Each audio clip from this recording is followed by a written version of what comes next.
संबंध, रस की निवृत्ति न हो तो क्या आपत्ति है, इसे आगे के श्लोक में बताते हैं।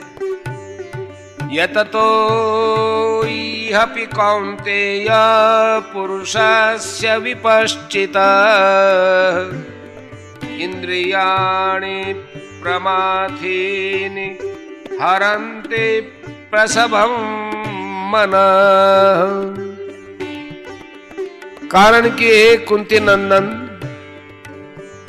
रस बुद्धि से यत्न करते हुए विद्वान मनुष्य की भी प्रमथनशील इंद्रियां उसके मन को बलपूर्वक हर लेती है। व्याख्या, यततो अपि प्रसवम मनः, जो स्वयं यत्न करता है, साधन करता है, हर एक काम को विवेक पूर्वक करता है, आसक्ति और फलेच्छा का त्याग करता है, दूसरों का हित हो, दूसरों को सुख पहुंचे, दूसरों का कल्याण हो, ऐसा भाव रखता है और वैसी क्रिया भी करता है, जो स्वयं कर्तव्य अकर्तव्य सार असार को जानता है और कौन कौन से कर्म करने से उनका क्या क्या परिणाम होता है, इसको भी जानने वाला है। ऐसे विद्वान पुरुष के लिए यहाँ यततो यपि पुरुषस्य विपश्चितः पद आए हैं। प्रयत्न करने वाले ऐसे विद्वान पुरुष की भी प्रमथनशील इंद्रियां उसके मन को बलपूर्वक हर लेती है, विषयों की तरफ खींच लेती है, अर्थात वह विषयों की तरफ खींच जाता है, आकृष्ट हो जाता है। इसका कारण यह है कि जब तक बुद्धि सर्वथा परमात्म तत्व में प्रतिष्ठित नहीं होती, बुद्धि में संसार की यत्किंचित सत्ता रहती है, विषयेंद्रिय संबंध से सुख होता है, भोगे हुए भोगों के संस्कार रहते हैं, तब तक साधन परायण बुद्धिमान विवेकी पुरुष की भी इंद्रियां सर्वथा वश में नहीं होती।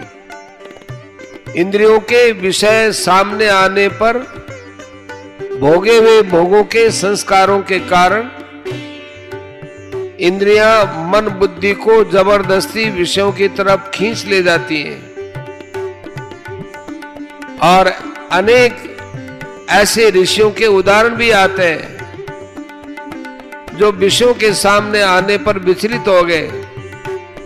अतः साधक को अपने इंद्रियों पर कभी भी मेरी इंद्रियां वश में है ऐसा विश्वास नहीं करना चाहिए और कभी भी यह अभिमान नहीं करना चाहिए कि मैं जितेंद्रिय हो गया हूं।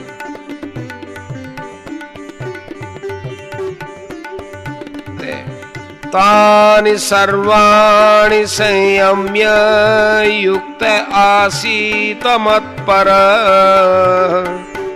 वशे हि यस्येन्द्रियाणि तस्य प्रज्ञा प्रतिष्ठिता।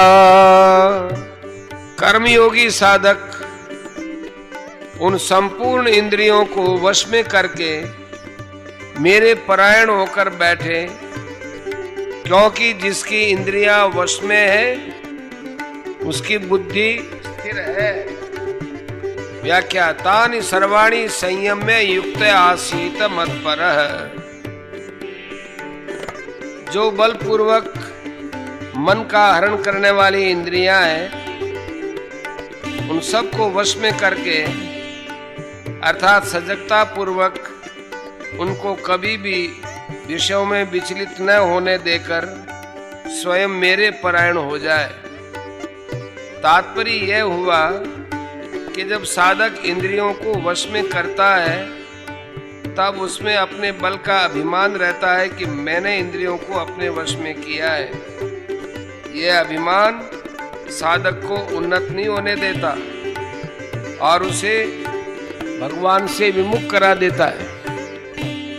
अतः साधक इंद्रियों का संयमन करने में कभी अपने बल का अभिमान न करे, उसमें अपने उद्योग को कारण न माने, प्रत्युत केवल भगवत कृपा को ही कारण माने कि मुझे इंद्रियों के संयमन में जो सफलता मिली है वह केवल भगवान की कृपा से मिली है। इस प्रकार केवल भगवान के परायण होने से उसका साधन सिद्ध हो जाता है। यहाँ मतपरय कहने का मतलब है कि मानव शरीर का मिलना, साधन में रुचि होना, साधन में लगना, साधन का सिद्ध होना, ये सभी भगवान की कृपा पर ही निर्भर है। परंतु अभिमान के कारण मनुष्य इस तरफ ध्यान कम देता है। कर्मयोगी में तो कर्म करने की प्रधानता रहती है और उसमें वह अपना ही पुरुषार्थ मानता है। अतः भगवान विशेष कृपा करके कर्मयोगी साधक के लिए भी अपने परायण होने की बात कह रहे हैं। भगवान के परायण होने का तात्पर्य है केवल भगवान में ही महत्व बुद्धि हो कि भगवान ही मेरे हैं और मैं भगवान का हूं, संसार मेरा नहीं है और मैं संसार का नहीं हूं।